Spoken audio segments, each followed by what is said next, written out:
A partir de agora, você assiste Verdade e Vida.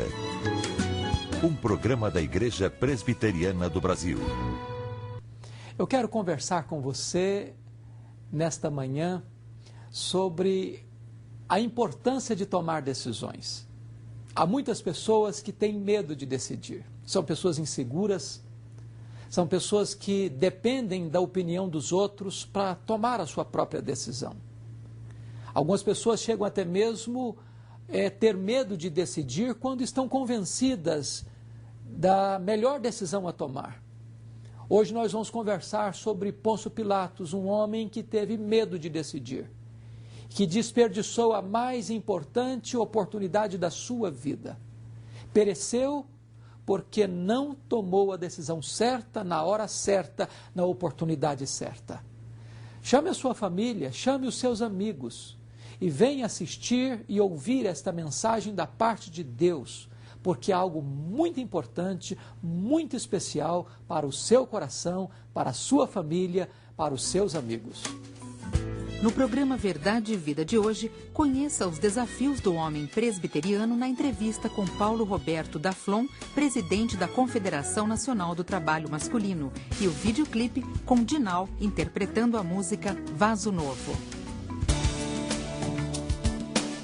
Verdade e Vida. Uma palavra de esperança para um mundo em crise.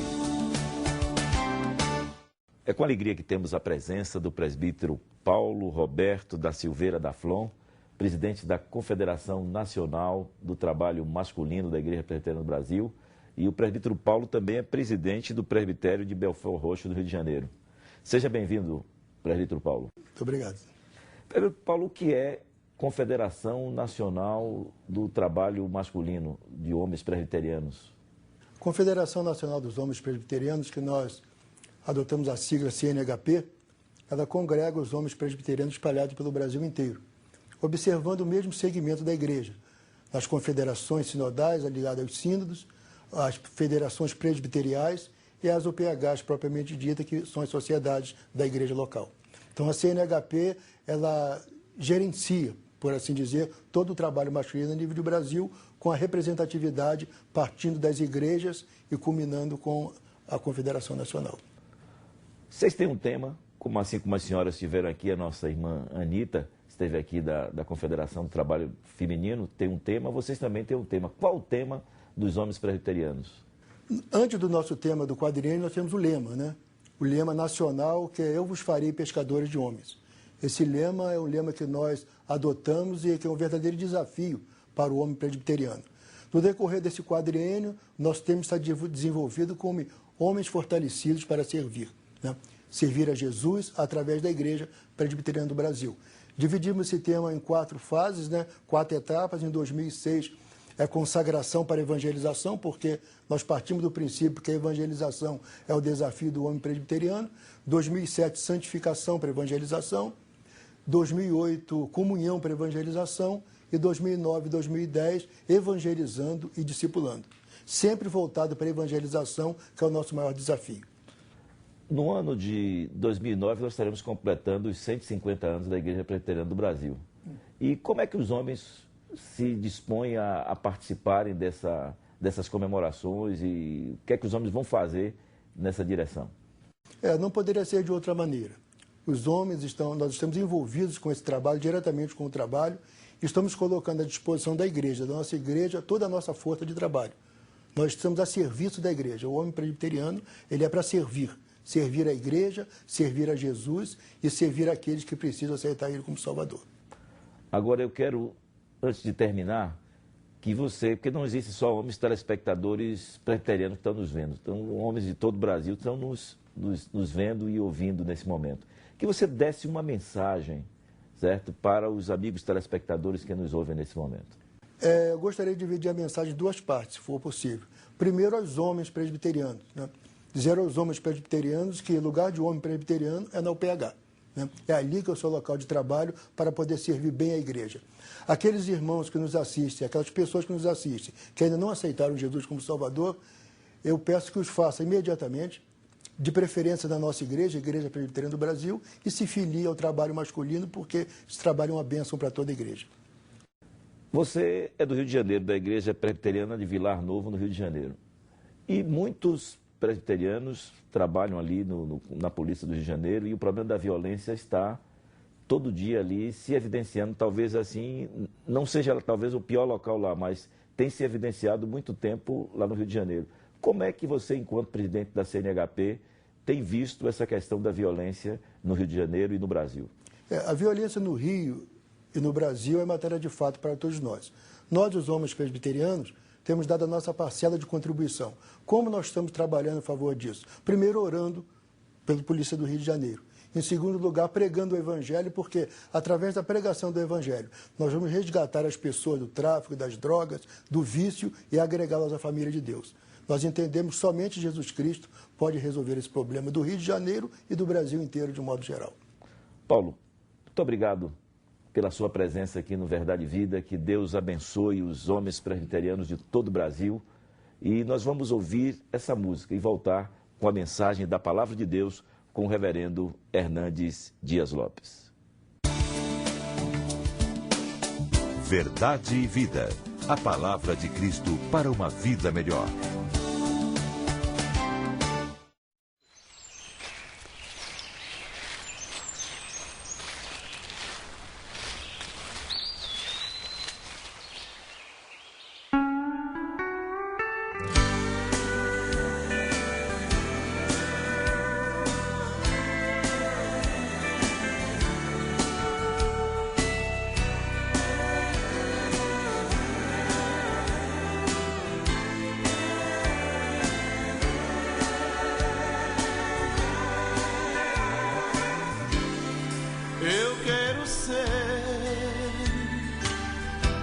Senhor amado, como um vaso nas mãos do oleiro, quebra minha vida e faz-a de novo. Eu quero ser.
Transforma o meu ser, faz de mim um vaso escolhido para levar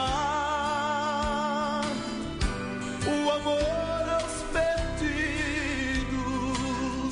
Eu quero ser,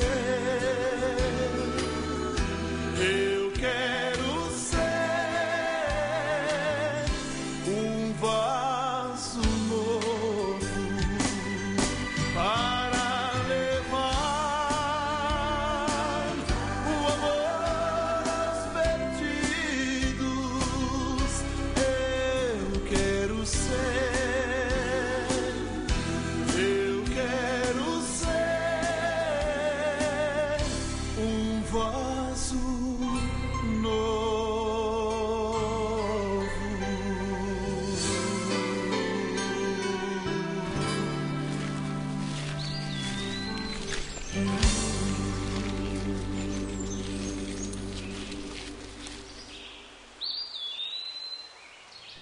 A vida é feita de decisões. Você tem tomado muitas decisões. Você precisa continuar tomando decisões. É impossível viver sem tomar decisões, sem fazer decisões. Na verdade, você é escravo da sua liberdade. Você precisa decidir. Até a indecisão é uma decisão. A decisão de não decidir. Mas hoje eu quero conversar com você sobre o medo de decidir. Jesus Cristo foi o personagem mais importante da história. A história é dividida entre antes de Cristo e depois de Cristo. Mas ele não é apenas a pessoa mais importante porque dividiu a história no meio. Ele é a pessoa mais importante porque ele divide os homens em apenas dois grupos. Só existem dois grupos na humanidade. Não é ricos e pobres, capitalistas e socialistas, ocidentais e orientais. Não é entre doutores e analfabetos, religiosos e ateus. Os dois únicos grupos que existem na humanidade são aqueles que recebem a Jesus e aqueles que rejeitam a Jesus. Aqueles que estão salvos e aqueles que estão perdidos. Aqueles que estão no caminho largo que conduz à perdição eterna e aqueles que estão no caminho estreito que conduz à bem-aventurança eterna. Você não pode ficar neutro em relação a Jesus. Você precisa tomar uma decisão. Você não pode ficar em cima do muro em relação a Cristo. Ele disse, quem não é por mim é contra mim, quem comigo não ajunta, espalha. Então eu quero perguntar para você, que decisão você tem tomado em relação a Jesus? Você tem tido coragem de fazer escolhas na vida, de tomar e fazer decisões na vida? Você escolhe a escola que você quer estudar, o curso que você quer fazer, o time de futebol que você vai torcer? Você escolhe a pessoa com quem você vai se casar, você decide mudar de emprego, mudar de casa, mudar de apartamento, mudar de cidade, às vezes até mudar de cônjuge. Por que você muitas vezes demonstra medo em tomar uma decisão em relação a Jesus? Hoje eu quero conversar com você sobre um homem que ficou com medo de decidir, e este homem foi Pôncio Pilatos. Diz a Bíblia que Jesus Cristo, condenado pelo Sinédrio judaico, na quinta-feira à noite, numa reunião ilegal, ilícita, porque o Sinédrio não podia reunir-se à noite e não podia condenar um réu sem ouvir as testemunhas de defesa, pois o Sinédrio reuniu-se quinta-feira à noite, nas caladas da noite, não ouviu as testemunhas a favor e as testemunhas contra eram testemunhas subornadas, e então lavraram a sentença de blasfêmia. Entendendo que não era suficiente esta sentença, na sexta de manhã o Sinédrio se reuniu para formular uma outra sentença, uma sentença de sedição, uma acusação política. E assim, bem de manhã, levam Jesus para Pôncio Pilatos, o governador romano em Jerusalém, para que ele pudesse ratificar a decisão do Sinédrio e mandar Jesus para a cruz. Diz a Bíblia que Pilatos escuta Jesus. E durante 3 vezes, Pilatos graficamente proclama para a multidão agitada que não encontrara crime algum em Jesus. Pilatos acentua o fato de que Jesus era inocente. Mas mesmo sabendo que Jesus é inocente, ele condena Jesus, agindo contra a sua consciência. Não tem nada pior do que você agir contra a sua consciência, de que você estar esclarecido da verdade, conhecer a verdade, ter ciência de que Jesus é a verdade, que Ele é o único caminho para Deus, que Ele é o único que perdoa pecados, que Ele é o único que pode salvar a sua vida, e mesmo assim, você tapar a voz da sua consciência, você fechar os olhos da alma a esta realidade bendita e irrefutável e negar Jesus e não receber Jesus como seu Salvador e Senhor. Pilatos lança mão de um outro expediente. Ao saber que Jesus Cristo era galileu, porque a acusação é de que ele estava provocando verdadeiros motins e revoltas entre o povo desde a Galileia, sabendo que Herodes estava em Jerusalém, remete Jesus a Herodes, tentando descartar Jesus, transferir a sua responsabilidade. Talvez você tenha transferido a sua responsabilidade para outras pessoas. Quem sabe para o seu marido, para a sua esposa, para os seus pais, para os seus filhos. Mas eu vou lhe dizer que esta decisão é intransferível. Ninguém entra no céu por procuração. Ninguém entra no céu por atacado. Ninguém entra no céu de carona. A porta do céu é estreita e você, e só você, pode e deve tomar e fazer uma decisão por Jesus. Sua mãe não pode levar você para o céu. Seu marido não pode levar você para o céu. A sua esposa não pode levar você para o céu. A decisão é sua. Você não pode transferi-la para ninguém. Diz a Bíblia que Herodes devolve Jesus a Pilatos. E devolve também com uma sentença: não vi nele crime algum. Agora Pilatos busca um outro expediente. Um expediente que chamaríamos de uma meia medida, ilícita, ilegal, aliás, vergonhosa. Ele disse assim para a multidão: eu não vejo nele crime nenhum, açoitá-lo-ei e depois o soltarei. Notem vocês que agora Pilatos se torna um homem incoerente, contraditório, paradoxal. Porque se ele reconhece que Jesus é inocente, então por que açoitá-lo? Se Jesus é inocente, então ele precisa agir de acordo com a sua consciência. Aqui está um homem que quer ser democrático, que quer atender à voz do povo, que quer escutar o clamor da multidão, quem sabe aderindo à filosofia de que a voz do povo é a voz de Deus. Mas ele tinha consciência de que Jesus era inocente. Ele tinha consciência que a multidão entregara Jesus por inveja e ele age contra a sua consciência, naufragando diante da sua própria consciência. Não é sábio para você agir contra a sua consciência. Não é sensato para você agir contra a sua consciência. Foi isso que Lutero um dia fez diante da Dieta de Worms em 1521 na Alemanha. Quando ele diz assim: não é lícito a um homem agir contra a sua consciência.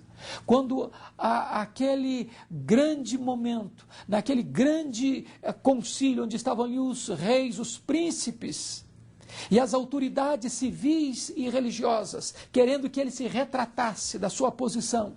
E ele diz: eu não me retratarei, porque não é justo a um homem agir contra a sua consciência, que Deus me ajude. Pilatos negou a sua consciência. Ele não agiu de conformidade com a sua consciência. Mas ele busca um outro expediente. Ele quer tomar a decisão certa, soltar Jesus, mas pelas mãos erradas, pela vontade popular, pela vontade do povo. E propôs soltar Jesus em lugar de Barrabás, porque havia uma lei em Jerusalém que na festa da Páscoa o governador soltava um prisioneiro e o povo que decidia que prisioneiro o governador devia soltar. Então, Pilatos, pensando que a multidão escolheria Jesus porque estava propondo soltar Barrabás, um criminoso, um assassino, um homem sedicioso, a multidão responde a Pilatos: solta-nos Barrabás e crucifica Jesus. Pilatos fica chocado com a decisão. Escolhem um criminoso, um assassino, um homem que era um transtorno para a sociedade. Eles preferem o crime, eles preferem o criminoso a Jesus. É triste ver este relato, mas a multidão não tem discernimento. Preferem aquele que vive à margem da lei, aquele que é um transtorno para a sociedade, a Jesus Cristo, Filho de Deus. A nossa sociedade dá mais valor, muitas vezes, aos criminosos, aos agitadores, aos perturbadores da ordem social, do que ao próprio Filho de Deus. E Pilatos está, mais uma vez, prisioneiro da sua consciência, porque a multidão não o favorece. A multidão não ajuda. A multidão quer que ele tome uma decisão e ele buscando evasivas. Então, o texto nos informa que Pilatos busca mais uma alternativa, porque a sua mulher já lhe havia dito: não te envolvas com este justo. Ele tinha visto com seus olhos que Jesus era inocente. Herodes já tinha dado o relatório que não tinha encontrado nele crime algum. Agora a sua mulher lhe diz: não te envolvas com este justo. E ele, agora tentando uma última alternativa, manda açoitar Jesus. Bota uma coroa de espinho na cabeça de Jesus. Bota um manto escarlate sobre Jesus. E depois que Jesus foi surrado, ferido e volta sangrando e desfigurado, Pilatos oferece Jesus à multidão, dizendo: eis aí o vosso rei. Que farei, pois, de Jesus, chamado Cristo? Crucificarei o vosso rei. E a multidão responde: crucifica-o, porque ele se diz filho de Deus. Nesse momento, diz a Bíblia, que Pilatos fica com medo. Chama Jesus à parte lá no pretório e pergunta: de onde vens? Qual é a tua origem? E Pilatos não recebe sequer uma palavra de Jesus. Jesus silencia e Pilatos diz: não sabias que tem autoridade de te soltar e de te crucificar? Jesus responde: nenhuma autoridade teria sobre mim se do alto não te fosse concedida. Diz a Bíblia que a partir desse momento Pilatos teme e procura de todos os meios e formas soltar a Jesus. Ele é um ser em crise. Ele está convencido da verdade, mas ele não tem coragem de tomar uma decisão. Ele não tem força para tomar uma decisão. Quem sabe este é o seu dilema. Você está convencido que Jesus é a verdade, convencido que Jesus é o Salvador, convencido que não há outra alternativa para a sua vida, mas você fica com medo da sua família, você fica com medo das suas amizades, você fica com medo dos seus vizinhos, você fica com medo da sua igreja. E você muitas vezes tapa os ouvidos para não escutar a voz da verdade que pulsa e grita ao seu coração.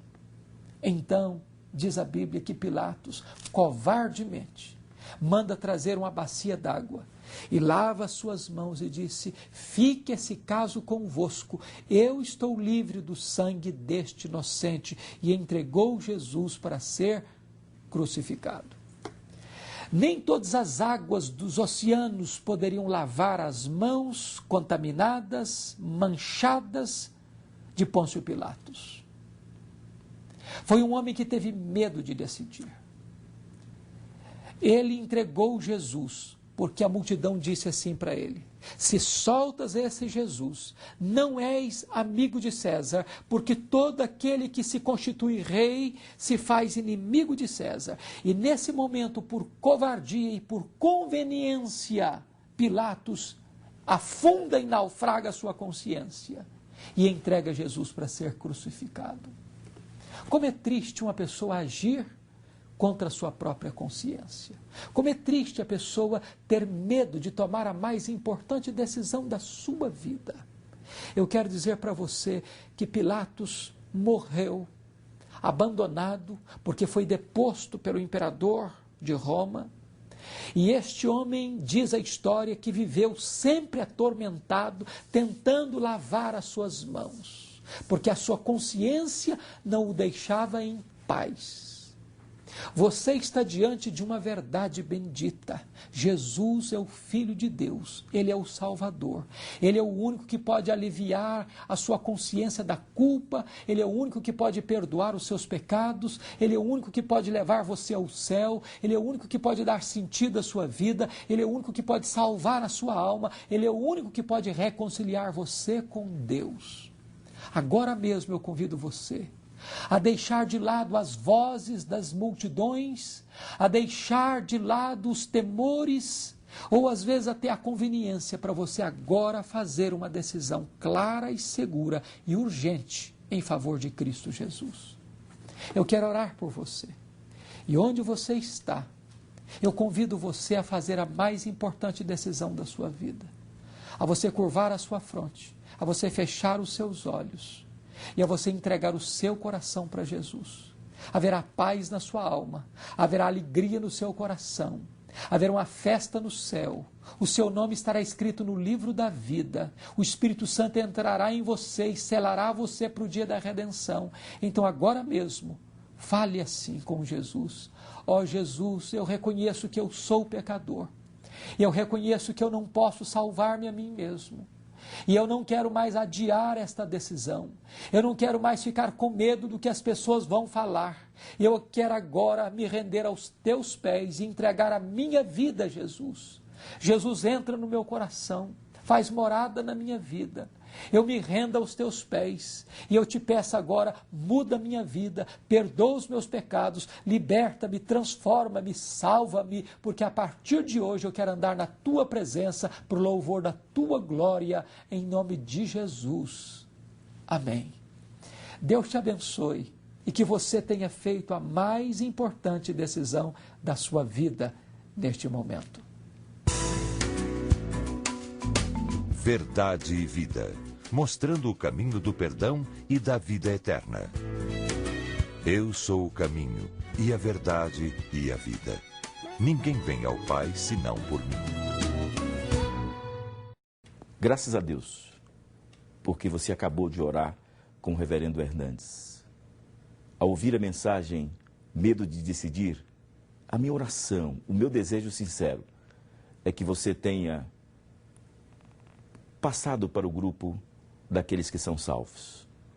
Porque quando o reverendo começou o programa, ele disse: só existem duas possibilidades na humanidade, o dos perdidos e dos salvos. E se você orou reconhecendo Jesus como seu Senhor, como seu Salvador pessoal, agora pode ter a certeza pela fé que você é uma nova criatura em Cristo Jesus. Se você deseja adquirir essa mensagem Medo de Decidir, ligue agora mesmo, 0800 119 105, e aqui na LPC teremos um imenso prazer em disponibilizar essa mensagem tanto na mídia DVD como na mídia em CD. Ligue agora mesmo. Compre um DVD desse para presentear um amigo, para um familiar seu, para que ele também possa tomar a decisão mais importante da vida de reconhecer Jesus como Senhor e Salvador pessoal da sua vida. Gostaríamos que você passasse um e-mail para o programa Verdade e Vida, verdadevida@ipb.org.br, e dizer como o programa Verdade e Vida tem chegado aí na sua casa, na ssua cidade, na sua igreja, o que Deus tem feito e operado através das mensagens da Palavra de Deus que aqui são pregadas. Também entre no portal da IPB, www.ipb.org.br, e quando abrir o portal da Igreja Presbiteriana do Brasil, clique no banner Programa Verdade e Vida e ali vai direto para o site do programa Verdade e Vida, onde você tem 24 horas por dia, 7 dias na semana, 365 dias no ano, você pode assistir o programa Verdade e Vida, escolhendo o tema da mensagem, 24 horas por dia. Então, divulgue o novo site do programa Verdade e Vida para que pessoas a qualquer hora do dia e da noite possam também continuar a ser abençoados pela mensagem que aqui é pregada com fidelidade sobre os princípios da Palavra de Deus. Visite a Igreja Presbiteriana nesse domingo mais próxima da sua residência. Aí perto da sua casa tem uma Igreja Presbiteriana. Procure e diga ao pastor que você é convidado do programa Verdade e Vida e que você agora quer crescer na graça e no conhecimento de nosso Senhor e Salvador Jesus Cristo. Procure hoje mesmo. Escola Dominical, 9 horas, culto pela manhã, culto à noite, 18 e 19 horas. Você é o nosso convidado especial. Até o próximo programa, quando estaremos aqui mais uma vez com Verdade e Vida, neste mesmo horário, aqui nessa televisão. Até lá e que Deus muito o abençoe.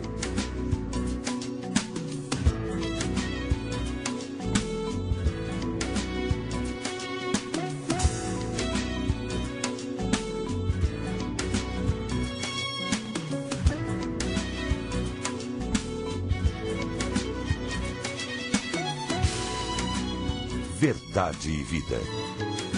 Um programa da Igreja Presbiteriana do Brasil.